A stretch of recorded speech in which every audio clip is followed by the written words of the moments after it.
ಸಮಾಗತರಾದಂಥ ಪರಮ ಪೂಜ್ಯ ಮಹಾಸ್ವಾಮಿಗಳೆಲ್ಲರಿಗೂ ಹಾಗೂ ಸಾಧಕ ಮಾನ್ಯರೆಲ್ಲರಿಗೂ ಸ್ವಾಗತ ಪುಷ್ಪಗಳೊಂದಿಗೆ ಅವರ ಅಡಿದಾವರೆಗಳಿಗೆ ಸ್ವಾಗತವನ್ನು ಕೋರಬೇಕಾಗಿ ನಾನು ಪ್ರತಿಷ್ಠಾನದ ಅಧ್ಯಕ್ಷರಾದ ಶ್ರೀಮಾನ್ ಮಲ್ಲೇಪುರಂಜಿ ವೆಂಕಟೇಶ್ ಸರ್ ಅವರನ್ನು ವಿನಮ್ರವಾಗಿ ಪ್ರಾರ್ಥನೆ ಮಾಡ್ತಾ ಇದ್ದೇನೆ. ಶ್ರೀ ಗುರುಭ್ಯೋ ನಮಃ. ಕಳೆದ 2 ದಿನಗಳನ್ನು ನಾವು ಕಳೆದು ಈಗ 3ನೇ ದಿನಕ್ಕೆ ಕಾಲಿಟ್ಟಿದ್ದೇವೆ. ಆ 2 ದಿನಗಳು ಮಂಗಳಮಯವಾಗಿತ್ತು, ಆನಂದಮಯವಾಗಿತ್ತು, ಬ್ರಹ್ಮಮಯವಾಗಿತ್ತು. ಪರಮ ಪೂಜ್ಯ ಸ್ವಾಮೀಜಿಯವರೆಲ್ಲರ ದಿವ್ಯ ಸಾನ್ನಿಧ್ಯದಿಂದ ಬನಂಜಿಯುವಂಥ ಋಷಿ ತಲ್ಪರನ್ನು ನಾವು 3 ದಿನಗಳ ಕಾಲ ಆರಾಧನೆ ಮಾಡಿದ್ವು. ಅವರನ್ನು ಕುರಿತು ನಮ್ಮ ಸ್ಮೃತಿಗಳಲ್ಲಿ, ನಮ್ಮ ಹೃದಯದಲ್ಲಿ ಅವರನ್ನು ಸ್ಥಾಪಿಸಿಕೊಂಡೆವು. ಇಡೀ 3 ದಿನಗಳಲ್ಲಿ 80ಕ್ಕೂ ಹೆಚ್ಚು ಅಭ್ಯಾಗತರು ಪರಮ ಪೂಜ್ಯ ಸ್ವಾಮೀಜಿಗಳನ್ನು ಸೇರಿಸಿಕೊಂಡು 80 ಜನ ಬಂದು ಬನಂಜಿಯವರ ಆ ಉನ್ನತಿಕೆಯನ್ನು, ಅವರು ಏರಿದ ಎತ್ತರವನ್ನು, ಅವರು ಬೀರಿದ ಬೆಳಕನ್ನು, ನಮ್ಮಲ್ಲಿ ಹೊತ್ತಿಸಿದ ಬೆಳಗನ್ನು ಎಲ್ಲರೂ ಕೂಡ ಕೊಂಡಾಡಿದರು. ಬರೀ ಕೊಂಡಾಡಿದ್ದು ಮಾತ್ರ ಅಲ್ಲ, ಅವರದ್ದು ಏರಿದ ಎತ್ತರವನ್ನು ನಾವು ವಿಸ್ಮಯದ ಕಣ್ಣುಗಳಿಂದ, ಬೆರಗಿನಿಂದ ನೋಡಿ ಆನಂದಪಟ್ಟೆವು. ಈಗ 3ನೇ ದಿನದ ಈ ಸಮಾರಂಭ ಒಂದು ರೀತಿ ವಿಶ್ವನಮನದ ಬಂಜೆ 90 ಇಲ್ಲಿಗೆ ಮುಕ್ತಾಯ ಆಗ್ತಾ ಇದೆ ಅಂತ ಭಾವಿಸಬೇಕಾಗಿಲ್ಲ. ಇದು ಮುಕ್ತಾಯವೂ ಹೌದು ಮತ್ತು ಇಲ್ಲಿಂದ ಮತ್ತೆ ಆರಂಭವೂ ಹೌದು. ಸಮಾರಂಭ ಮುಕ್ತಾಯ ಆಗ್ತಾ ಇದೆ.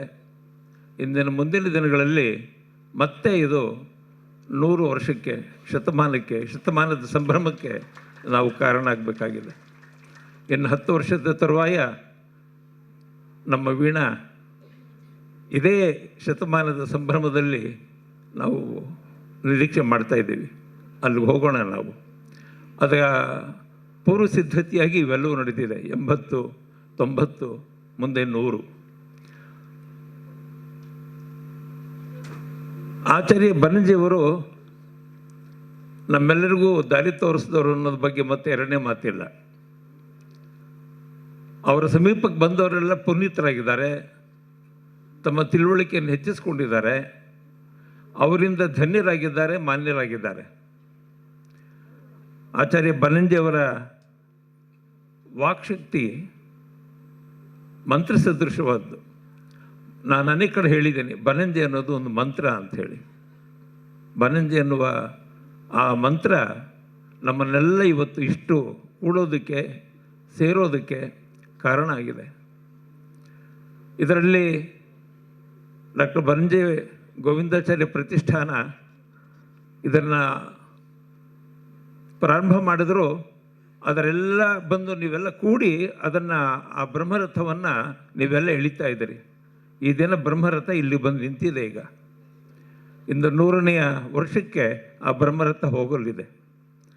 ಈ ಸಮಾರಂಭ ಇವತ್ತು ಸಮಾರೋಪ ಆಗ್ತಾ ಇದೆ. ಈ ಸಮಾರೋಪದಲ್ಲಿ ದಿವ್ಯ ಸಾನ್ನಿಧ್ಯವನ್ನು ವಹಿಸಿರುವ ಪರಮ ಪೂಜ್ಯರನ್ನು ನಾನು ಹೃತ್ಪೂರ್ವಕವಾಗಿ ಮೊದಲು ಈ ಬ್ರಹ್ಮರಥ ಬನಂಜಿ 90 ಆರಂಭ ಮಾಡಿ ಅದಕ್ಕೆ ಆಶೀರ್ವಾದ ಮಾಡಿ ಕೃಷ್ಣನ ಕಡೆಗೋಲು ಕೊಟ್ಟು ನಮ್ಮನ್ನು ನೀವು ನಡೀಬೋದು, ಇನ್ನು ಮಂಥನದಲ್ಲಿ ನಡೀಲಿ ಅಂತ ಸೂಚಿಸಿದವರು ನಮ್ಮ ಉಡುಪಿಯ ಸುಗುಣೇಂದ್ರ ತೀರ್ಥ ಶ್ರೀಪಾದರು, ಪುತ್ತಿಗೆ ಮಠ ಉಡುಪಿ. ಅವರಿಂದ ಮಣಿಪಾಲ್ ಮತ್ತು ಉಡುಪಿಯಲ್ಲಿ ಈ ಕಾರ್ಯಕ್ರಮ ನಡೀತು. ಉಡುಪಿಯಲ್ಲಿ ಮಾಡಿದಾಗ ಪುತ್ತಿಗೆ ಶ್ರೀಗಳು ಸುಗುಣೇಂದ್ರ ತೀರ್ಥರು ಈ ಕಾರ್ಯಕ್ರಮವನ್ನು ಭಾಳ ಅದ್ಧೂರಿಯಾಗಿ ಇವತ್ತು ಬನಂಜಿಯವರ ಹುಟ್ಟಿದ ದಿನ ತಿಥಿ ಬಿಟ್ಟು ಆ ಡೇಟ್ ವೈಸ್ ಪ್ರಕಾರ ಇವತ್ತು ಅವರ ಹುಟ್ಟಿದ ದಿನ 1 ವರ್ಷಗಳ ಕಾಲ ಬನಂಜಿಯವರನ್ನು ನೆನಪಿಸಿಕೊಳ್ಳೋ ಹಾಗೆ ಪುತ್ತಿಗೆ ಶ್ರೀಗಳು ನಮಗೆ ಆಶೀರ್ವಾದ ಮಾಡಿದ್ದಾರೆ.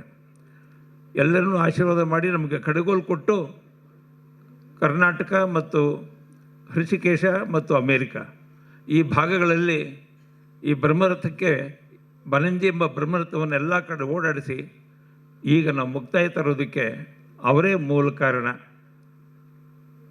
ಪುತ್ತಿಗೆ ಮಠದ ಪರಮ ಪೂಜ್ಯ ಶ್ರೀ ಶ್ರೀ ಶ್ರೀ ಸುಗುಣೇಂದ್ರ ತೀರ್ಥ ಶ್ರೀಪಾದಂಗಳವರನ್ನು ನಿಮ್ಮೆಲ್ಲರ ಪರವಾಗಿ ಪ್ರತಿಷ್ಠಾನದ ಪರವಾಗಿ ಭಕ್ತಿಪೂರ್ವಕವಾಗಿ ಅವರನ್ನು ನಾನು ಸ್ವಾಗತವನ್ನು ವಹಿಸ್ತೇನೆ.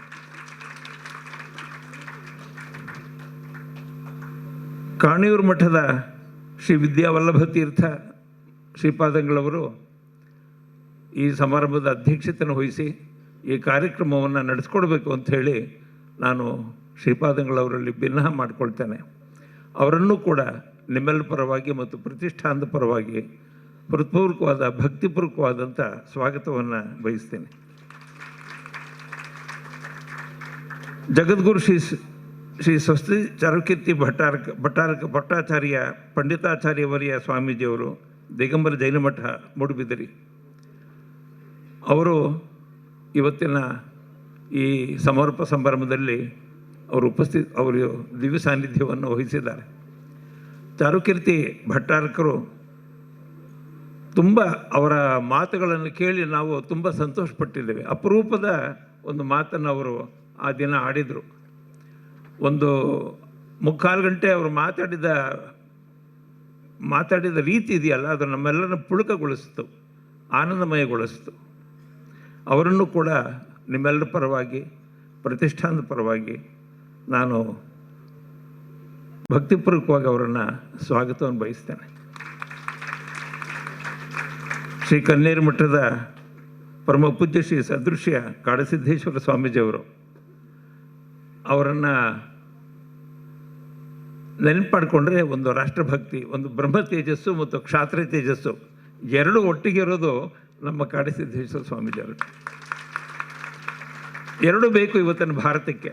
ಬರೀ ಬ್ರಹ್ಮ ತೇಜಸ್ಸಿದ್ರೆ ಸಾಕಾಗಲ್ಲ, ಕ್ಷಾತ್ರ ತೇಜಸ್ಸಿದ್ರೆ ಮಾತ್ರ ಸಾಕಾಗಲ್ಲ. ಈ ಬ್ರಹ್ಮ ಮತ್ತು ಕ್ಷಾತ್ರದ ಸಂಯೋಗ, ಅದರ ಒಂದು ಪೂರ್ಣ ರೂಪ ನಾವು ಕಾಡಸಿದ್ದೇಶ್ವರ ಪರಮ ಪೂಜ್ಯರಲ್ಲಿ ನಾವು ಕಾಣ್ತಿದ್ವಿ.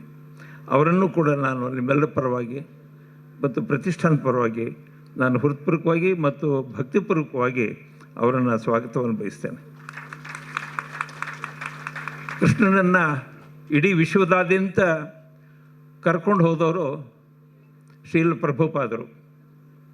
ಎಲ್ಲೆಲ್ಲಿ ಕೃಷ್ಣನ ಸ್ಥಾಪನೆ ಮಾಡೋದು ಅಲ್ಲೆಲ್ಲ ಭಕ್ತಿಯ ಪ್ರವಾಹ ಹರಿಯಿತು. ಇಸ್ಕಾನನ್ನು ಸ್ಥಾಪನೆ ಮಾಡಿ ಕೃಷ್ಣನ ಕಡೆ ಕರ್ಕೊಂಡು ಹೋದಂಥವರು ಶ್ರೀಲ ಪ್ರಭುಪಾದರು. ಅವರ ಆ ಇಸ್ಕಾನ್ ಸಂಸ್ಥೆಯ ಉಪಾಧ್ಯಕ್ಷರಾಗಿರೋರು ನಮ್ಮ ಚಂಚಲ್ಪತಿ ದಾಸರು.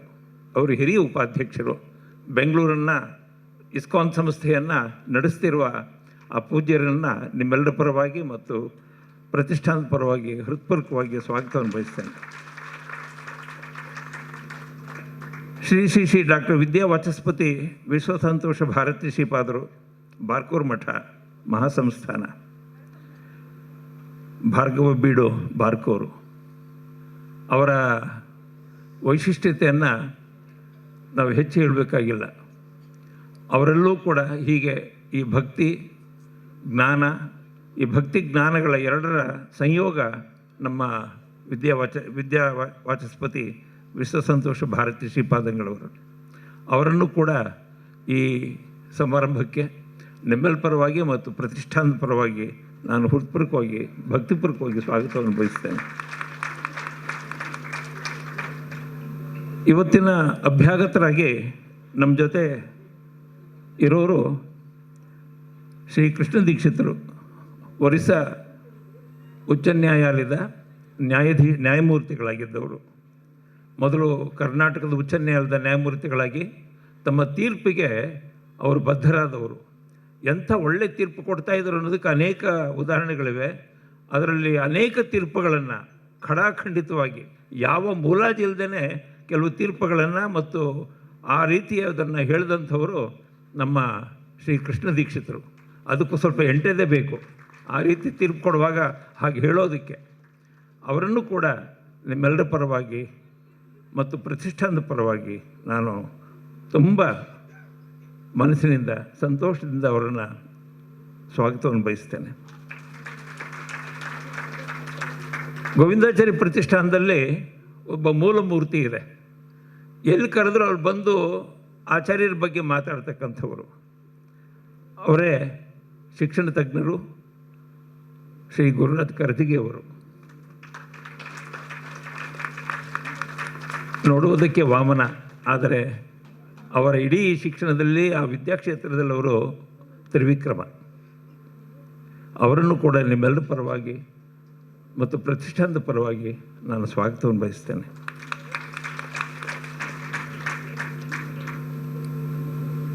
ಪದ್ಮಭೂಷಣ ಪುರಸ್ಕೃತರಾದಂಥ ಶ್ರೀ ಶತಾವಧಾನಿ ಆರ್ ಗಣೇಶ್, ವಿದ್ಯೆಯ ಪರ್ವತ, ಜ್ಞಾನದ ಪರ್ವತ, ಜ್ಞಾನರತ್ನ. ಜ್ಞಾನಕ್ಕೆ ಮತ್ತೊಂದು ಹೆಸರು ಶತಾವಧಾನಿ ಆರ್ ಗಣೇಶ್. ಯಾವ ವಿಷಯದಲ್ಲಿ ಅವರಿಗೆ ತಿಳುವಳಿಕೆ ಇಲ್ಲ, ಬಹುಶಃ ಎಲ್ಲ ವಿಷಯಗಳಲ್ಲೂ ಅದರ ಚೂಲಬುಲುಗಳನ್ನು ಚೆನ್ನಾಗಿ ತಿಳಿದು ಅದರ ರಹಸ್ಯವನ್ನು ಹೇಳಬಲ್ಲಂಥ ನಮ್ಮ ಕಾಲದ ನಾವೆಲ್ಲ ವಿಸ್ಮಯವನ್ನು ಮತ್ತು ಆನಂದ ಬೆರಗನ್ನು ಪಡ್ತಕ್ಕಂಥ ಅವರು ನಮ್ಮ ಶತಾವಧಾನಿ ಆರ್ ಗಣೇಶ್ ಅವರು. ಅವರನ್ನು ಕೂಡ ನಿಮ್ಮೆಲ್ಲರ ಪರವಾಗಿ ನಾನು ಹೃತ್ಪೂರ್ವಕವಾಗಿ ಸ್ವಾಗತವನ್ನು ಬಯಸ್ತೇನೆ. ಇವತ್ತಿನ ಗೌರವ ಉಪಸ್ಥಿತಿಯನ್ನು ಪಡೆದಿರುವಂಥವರು ಶ್ರೀಮತಿ ಎಸ್ ಆರ್ ಲೀಲಾ ಬರಬೇಕಾಗಿತ್ತು. ಅವರ ಅನುಪಸ್ಥಿತಿಯಲ್ಲಿ ಅವರಿಗೆ ನಾವು ಕೃತಜ್ಞತೆಗಳನ್ನು ಹೇಳ್ತೀವಿ. ಶ್ರೀಮತಿ ಡಾಕ್ಟರ್ ಉಷಾ ಚಡಗ, ಉಡುಪಿ. ಉಷಾ ಚಡಗ ಅವ್ರ ಬಗ್ಗೆ ಒಂದು ಮಾತು ಹೇಳಬೇಕು. ಆಚಾರ್ಯ ಬನಂಜಿಯವರು ಅವರನ್ನು ಕರ್ಕೊಂಡು ಬಂದು ಅವರಿಗೆ ಮಾರ್ಗದರ್ಶನ ಮಾಡಿ ಬೇಕಾದಷ್ಟು ಅಧ್ಯಯನಗಳಿಗೆಲ್ಲ ಪರಿಪ್ರೇಕ್ಷೆಗಳನ್ನು ತೋರಿಸ್ಕೊಟ್ಟಂಥದ್ದು ಆಚಾರ್ಯ ಬನಂಜಿಯವರ ಸಂಪೂರ್ಣವಾದ ಪ್ರೀತಿಯನ್ನು ಮತ್ತು ಆಶೀರ್ವಾದವನ್ನು ಪಡೆದಂಥವರು ಡಾಕ್ಟರ್ ಉಷಾ ಚಡಗ ಅವರು. ಅವರು ಗೌರವ ಉಪಸ್ಥಿತಿಯಲ್ಲಿದ್ದಾರೆ. ಅವರನ್ನು ಕೂಡ ನಾನು ಅತ್ಯಂತ ಪ್ರೀತಿಯಿಂದ ನಿಮ್ಮೆಲ್ಲರ ಪರವಾಗಿ ಮತ್ತು ಪ್ರತಿಷ್ಠಾನದ ಪರವಾಗಿ ನಾನು ಆಹ್ವಾನಿಸ್ತೇನೆ. ಎಂ ಎ ಆಳ್ವಾರ್ ಅವರಿಲ್ಲ. ಶ್ರೀ ರಮೇಶ್ ಭಟ್ ಚಿತ್ರನಟರು ಮಾತ್ರನಾ? ಅಷ್ಟು ಮಾತ್ರ ಅಲ್ಲ, ಒಳ್ಳೆ ಅಧ್ಯಾತ್ಮ ಜೀವಿ. ಒಳ್ಳೆಯದು ಎಲ್ಲೆಲ್ಲಿ ಕಂಡುತ್ತೋ ಅಲ್ಲೆಲ್ಲ ನಾನಿದ್ದೀನಿ ಅಂಥೇಳಿ ಅವರ ಬೆನ್ನನ್ನು ಕೈಯನ್ನು ಹಿಡಿತಕ್ಕಂಥವರು ರಮೇಶ್ ಭಟ್. ಅವರ ಸಾಗಿದ ದಾರಿ ಚಲನಚಿತ್ರದಲ್ಲಿ.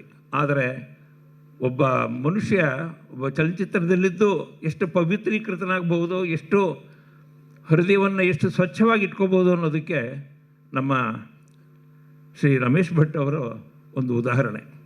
ಅವರನ್ನು ಕೂಡ ನಿಮ್ಮೆಲ್ಲರ ಪರವಾಗಿ ಮತ್ತು ಸಭೆಯ ಪರವಾಗಿ ಪ್ರತಿಷ್ಠಾನದ ಪರವಾಗಿ ನಾನು ಸ್ವಾಗತವನ್ನು ಬಯಸ್ತೇನೆ. ಸಾಗರದಲ್ಲಿ ರವೀಂದ್ರ ಪುಸ್ತಕಾಲಯ ಅಂತ ಇದೆ. ಶ್ರೀ ವೈ ದಂತಿಯವರು. ನಮಗೆಲ್ಲ ದಂತಿ ಅಂದರೆ ದಂತನೂ ಉಳ್ಳವನು ದಂತಿ ಅನ್ ಗಣೇಶ. ಅವ್ರು ನಿಜವಾದ ಅರ್ಥದಲ್ಲಿ ಜ್ಞಾನ ಪ್ರಸಾರ ಮಾಡ್ತಾ ಇರೋರು. ಬಂದವರಿಗೆಲ್ಲ 2 3 ಬಾದಾಮಿ ಕೊಟ್ಟು ಬಹಳ ವಿನಯದಿಂದ ಪ್ರೀತಿಯಿಂದ ಮಾತಾಡ್ತಕ್ಕಂಥವರು, ಬಹಳ ವಿನಯವಂತರು.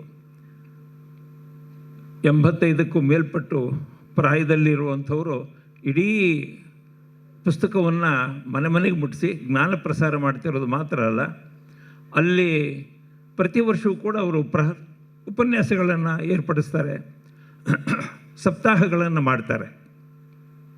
ಅವರನ್ನು ಕೂಡ ನಿಮ್ಮೆಲ್ಲರ ಪರವಾಗಿ ಮತ್ತು ಪ್ರತಿಷ್ಠಾನದ ಪರವಾಗಿ ಸ್ವಾಗತವನ್ನು ನಾನು ಬಯಸ್ತೇನೆ.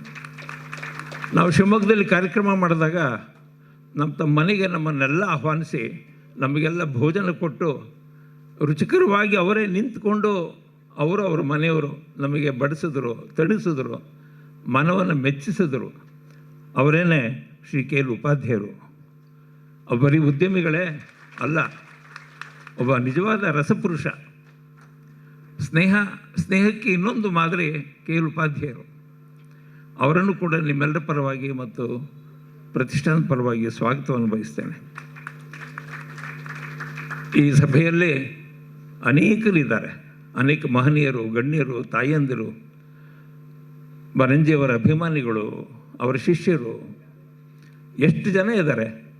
ಎಲ್ಲರೂ ಬನಂಜಿಯವರನ್ನು ಹೃದಯಕ್ಕೆ ಒತ್ತುಕೊಂಡು ಕೈಯಲ್ಲಿ ಹಿಡಿದು ಅವರನ್ನು ಹಣೆ ಹಚ್ಚಿ ತಮ್ಮ ಮಸ್ತಿಷ್ಕದಲ್ಲಿ ಅವರನ್ನು ಸ್ಥಾಪನೆ ಮಾಡಿಕೊಂಡ ನಿಮ್ಮೆಲ್ಲರಿಗೂ ಕೂಡ ನಾನು ಬನಂಜಿ ಪ್ರತಿಷ್ಠಾನದ ಪರವಾಗಿ ಸ್ವಾಗತವನ್ನು ಬಯಸ್ತೇನೆ. ಮಾಧ್ಯಮದ ಮಿತ್ರರು ಈ ಕಾರ್ಯಕ್ರಮವನ್ನು ಕಳೆದ 3 ದಿನಗಳಿಂದಲೂ ಪ್ರಸಾರ ಮಾಡ್ತಾ ಇದ್ದಾರೆ. ಪತ್ರಿಕೆಗಳಲ್ಲಿ ಅದನ್ನು ಬರ್ತಾ ಇದೆ. ಆ ಎಲ್ಲ ಮಾಧ್ಯಮದ ಮಿತ್ರಗಳಿಗೆ ನಾನು ಶಿರವಾಗಿ ನಮಿಸ್ತೇನೆ. ಪ್ರತಿಷ್ಠಾನದ ಪರವಾಗಿ ಪ್ರತ್ಯಕ್ಷವಾಗಿ ಪರೋಕ್ಷವಾಗಿ ಅನೇಕರು ನಮ್ಮ ಕೈ ಹಿಡಿದು ನಡೆಸಿದ್ದಾರೆ. ಹೊರಗಡೆ 2 ಸ್ಟಾಲ್ಗಳು ಹಾಕಿದ್ದೀವಿ. ಅದರಲ್ಲಿ ಒಂದು ಬನಂಜಿಯವರು ಇದ್ದ ಮತ್ತು ಅವರು ಬಳಸ್ತಾ ಇದ್ದಂಥ ಒಂದು ಒಳ್ಳೆಯ ಒಂದು ಪ್ರಕೋಷ್ಠ ಇದೆ. ಅವರ ಚಿತ್ರಗಳು, ನಾನಾ ಬಗೆಯ ಚಿತ್ರಗಳಿದೆ. ಮುಂದೆ ನಮ್ಮ ಸಾಹಿತ್ಯ ಪ್ರಕಾಶನದ ನಮ್ಮ ಸುಬ್ರಹ್ಮಣ್ಯಂ ಅವರು ಬನಂಜಿಯವರ ಪುಸ್ತಕಗಳನ್ನು, ವೀಣಾ ಅವರ ಪುಸ್ತಕಗಳನ್ನು, ಇತರ ಕೃತಿಗಳನ್ನೆಲ್ಲ ಅಲ್ಲಿ ಅವರು ಮಾರಾಟಕ್ಕೆ ಇಟ್ಟಿದ್ದಾರೆ. ಜನ ಕೊಂಡ್ಕೊಳ್ತಾ ಇದ್ದಾರೆ. ಮೊನ್ನೆಯಿಂದಲೂ ತೊಗೊಳ್ತಾ ಇದ್ದಾರೆ. ಹಸಿವು ಅನ್ನೋದಿದೆ. ಏರ್ ಬಗ್ಗೆ ಹಸಿವು, ಬರೀ ನಾಲ್ಗೆ ಹಸಿವಲ್ಲ, ಹೊಟ್ಟೆ ಹಸಿವಲ್ಲ, ಅದು ಅಧ್ಯಾತ್ಮದ ಹಸಿವು. ಈ ಅಧ್ಯಾತ್ಮ ಹಸಿವಿನಿಂದಾಗಿ ನೀವೆಲ್ಲ ಇಲ್ಲಿ ಬಂದಿದ್ದೀರಿ. ಬನಂಜಿಯವರು ನಿಮ್ಮನ್ನು ಕೈ ಹಿಡಿದು ನಡೆಸಿದ್ದೆಲ್ಲಿ ಅಂದರೆ ಆ ಅಧ್ಯಾತ್ಮದ ಹಸಿವನ್ನು ನೀಗಿಸೋಕ್ಕಾಗಿ. ಅದಕ್ಕಾಗಿ ನೀವೆಲ್ಲ ಬಂದಿದ್ದೀರಿ. ಮತ್ತೊಮ್ಮೆ ಮಗದೊಮ್ಮೆ ನಿಮ್ಮೆಲ್ಲರಿಗೂ ನಾನು ಸ್ವಾಗತವನ್ನು ಬಯಸಿ, ನಮ್ಮ ಹಿಂದೆ ದುಡಿದ ಇಡೀ 3 ದಿನಗಳ ಕಾರ್ಯಕ್ರಮಗಳಲ್ಲಿ ಅನೇಕರು ಕೈ ಹಿಡಿದಿದ್ದಾರೆ, ಕೈ ಹಿಡಿದು ನಡೆದಿದ್ದಾರೆ. ಅವರೆಲ್ಲ ಪ್ರತ್ಯಕ್ಷವಾಗಿ ಅಗೋಚರವಾಗಿ ಅನೇಕರು ಇಲ್ಲಿ ನಮ್ಮ ಜೊತೆಗಿದ್ದಾರೆ. ಅಂಥ ಅವರ ಮನಸ್ಸು ಶುದ್ಧವಾದ್ದು, ಒಳ್ಳೆ ಕಾಯಕಲ್ಪ ಜೀವಿಗಳು ಅವರೆಲ್ಲ. ಅಂಥ ಎಲ್ಲ ಸದ್ವ್ಯಕ್ತಿಗಳಿಗೆ ನಾನು ಪ್ರತಿಷ್ಠಾನದ ಪರವಾಗಿ ಸ್ವಾಗತವನ್ನು ಬಯಸಿ ಈ ಕಾರ್ಯಕ್ರಮವನ್ನು ಕಾಣಿಯೂರು ಮಠದ ಶ್ರೀಪಾದಂಗಳವರು ನಡೆಸ್ಕೊಡ್ಬೇಕು ಅಂಥೇಳಿ ಅವರಲ್ಲಿ ಪ್ರಾರ್ಥನೆ ಮಾಡಿಕೊಳ್ತಾ, ಇನ್ನೊಂದೇ ಒಂದು ಮಾತು, ಕಳೆದ 3 ದಿನಗಳ ಕಾಲ ಮತ್ತು 30 ಕಡೆ ನಮ್ಮ ಎಲ್ಲ ಕಾರ್ಯಕ್ರಮಗಳು ಆಗೋದಕ್ಕೆ ಅದರ ಹಿಂದೆ ನಿಂತಹ ಒಂದು ದೇವತಾ ಮೂರ್ತಿ ವೀಣಾ. ಆಕೆನ ನಾನು ಆದಿಮಾತೆ ಅಂತ ಕರಿತೀನಿ. ಆಧುನಿಕ ಶಿಷ್ಟ ನಿವೇದಿತ ಇದ್ದ ಹಾಗೆ.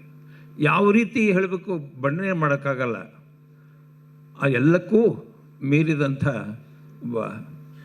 ಆಕೆಯಿಂದಾಗಿ ಇದಿಷ್ಟು ಈ ಕಾರ್ಯಕ್ರಮ ನಡೆದಿರೋದು ಆಕೆಯ ಸ್ಪರ್ಶ ಶಕ್ತಿಯಿಂದಾಗಿ, ಆಕೆಯ ಮಾತಿನಿಂದಾಗಿ. ಆ ವಾಕ್ಶಕ್ತಿ ಮತ್ತು ಆ ವಾಕ್ಶಕ್ತಿಗೆ ಏನು ಬೆಲೆ ಇದೆ ಅನ್ನೋದು ನನಗೆ ಅರ್ಥ ಆಗಿದೆ. ಅಂದರೆ ವೀಣಾ ಅವರ ಮೂಲಕ ನನಗೆ ವಾಕ್ಶಕ್ತಿಗೊಂದು ಇದೆ, ನಾವು ಅದನ್ನು ತಿಳಿಬಹುದು ಅನ್ನೋದು ಗೊತ್ತಾಗಿದ್ದು ವೀಣಾ ಅವರಿಂದ. ನಾನೊಬ್ಬ ಆ ಪ್ರತಿಷ್ಠಾನದ ಅಧ್ಯಕ್ಷನಾಗಿ ಇಷ್ಟು ಮಾತು ಹೇಳ್ತಿರುವಾಗ ನನಗದು ಹೇಳದಿದ್ದರೆ ಸಮಾಧಾನ ಇಲ್ಲ ಅಂತ ಹೇಳ್ತಾ ಇರೋದು. ಮತ್ತೊಮ್ಮೆ ಆ ವೀಣಾ ಮುಂದಿನ 100 ವರ್ಷಗಳವರೆಗೂ ಬೇರೆ ಬೇರೆ ಕಾರ್ಯಕ್ರಮಗಳನ್ನು ನಡೆಸ್ಕೊಳ್ತಾ ನಮಗೆ ದಾರಿದೀಪವಾಗಿರಬೇಕು ಅಂತ ಹೇಳಿ ಕೇಳ್ಕೊಳ್ತಾ ನಾನು ಮಾತು ಮುಗಿಸ್ತೀನಿ. ನಮಸ್ಕಾರ.